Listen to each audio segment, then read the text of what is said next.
मेरा नाम ऐमन रिजवी है और मैं ओखला गांव से यहाँ पर आई हूँ। सोशल एक्टिविस्ट हूँ और फ्रीडम फाइटर की पोती हूँ। लगातार इस मूवमेंट में बनी हुई हूँ। जब से शुरू हुआ, जब से गाज़ीपुर पे पहला दिन था, पहले दिन भी मैं यहाँ आई, सिंगू पे, टीकरी पे, जहाँ जहाँ होता है मैं अपनी आवाज़ निकालती हूँ और हर जुल्म के ख़िलाफ़ कोशिश करती हूँ कि ये आवाज़ जो है लोगों तक जाए। अभी ये जो भीड़ है, ये सारे हमें सुनने नहीं आए। ये सारी भीड़ जो है ये हमें मतलब हमें प्रमोट करने नहीं आई। ये भीड़ वो है जो ये देखना चाह रही है कि हम लोग बोलते क्या हैं, इनकी आवाज़ को कहाँ तक पहुँचाते हैं। यानी ये हमारे पे डिपेंड है, क्योंकि सब बोलना नहीं जानते। तो जैसे आपने एक महिलाओं का बोला कि महिलाओं का योगदान है, तो महिलाओं का तो हर फील्ड में योगदान है। चाहे खेती किसानी देखें तो क्या ऐसा तो नहीं गवर्नमेंट ने रूल बना रखा कि सिर्फ शौहर जो है वो खेती करेगा, बीवियाँ नहीं करेंगी। आप किसानों के घर में जाके देखिए, सारी उनकी बीवियाँ, उनकी बेटियाँ सब खेतियाँ करती हैं। तो औरत का तो योगदान हर तरफ से रहा है। और दूसरी बात, शेर मशहूर होता है, शेर शेर शेर शेर आया, लेकिन क्या आपको मालूम है कि शेर कभी शिकार नहीं करता? शिकार हमेशा शेरनी करके लाती है, तब शेर खाता है।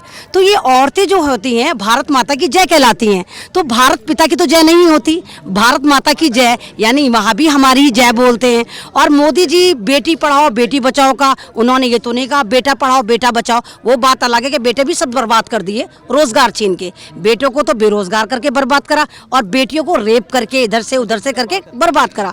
तो मतलब औरत को सिर्फ इसलिए टारगेट करना, हाय तो बेचारी है, अबला नारी, नहीं। औरत भारत की नहीं, दुनिया की एक मजबूत कड़ी है। हमारा जो प्रोसेस है भाई, सारे किसान जितने, लड़के जवान जितने, कहाँ से आए?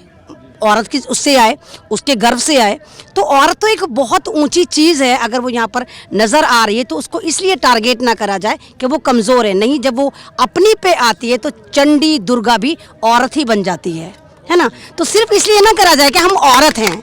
तो हमारे जज्बे को और हमारे जोश को मोदी जी आप कहीं से कहीं तक कैलकुलेट कर ही नहीं सकते। जैसे आपने कहा कि इन्होंने बाड़ लगा दी, इन्होंने तार लगा दी, इन्होंने कीले लगा दी, लेकिन चुटकी चुटकी चुटकी में ये किसान उन तमाम बाधाओं को पार करके दिल्ली को कब्जा कर सकते हैं अगर करना चाहें। इन्होंने हवा में लगाया है, क्या प्लास से नहीं कटते ये तार? क्या अगर हम ज़मीन खोदना शुरू करें सारा इनका एम्पायर नीचे नहीं चला जाएगा?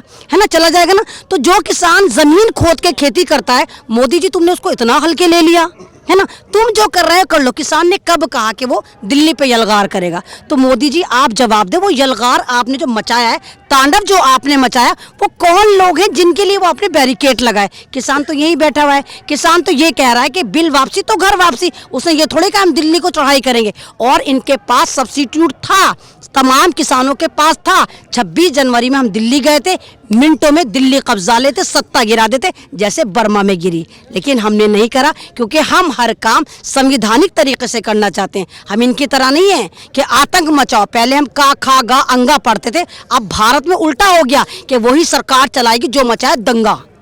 16 से वही चल रहा है कि वही सरकार चलेगी जो मचाए दंगा, और दंगा चल रहा है। तो ये जो बैरिकेटिंग करी है, ये सिर्फ किसानों को बदनाम करने के लिए करी, ताकि वो लोग जो दिल्ली से इनको आके सपोर्ट करना चाहते हैं, सपोर्ट भी ना करना चाहे, चाहे कहीं भी जाना चाहते हैं, वो परेशान हो और दिमाग में एक मैसेज दें कि इन किसानों की वजह से हमारी ज़िंदगी हराम हो गई। आधा घंटे में पहुँचते थे, इन सालों ने 6 घंटे लगवा दिए, है ना। लेकिन किसानों का कोई लेना देना नहीं है, सिर्फ मैसेज देने के लिए आम पब्लिक के दिमाग में, इसलिए बैरिकेड लगाया।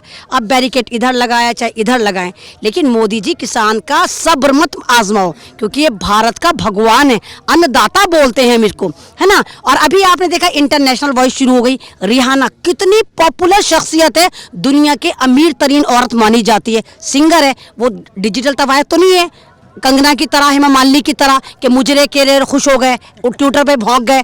वो एक बहुत रेपुटेटेड सिंगर है, 8 बार की ग्रैमी अवार्ड, ग्रैमी मिला, और बहुत यंगस्टर है।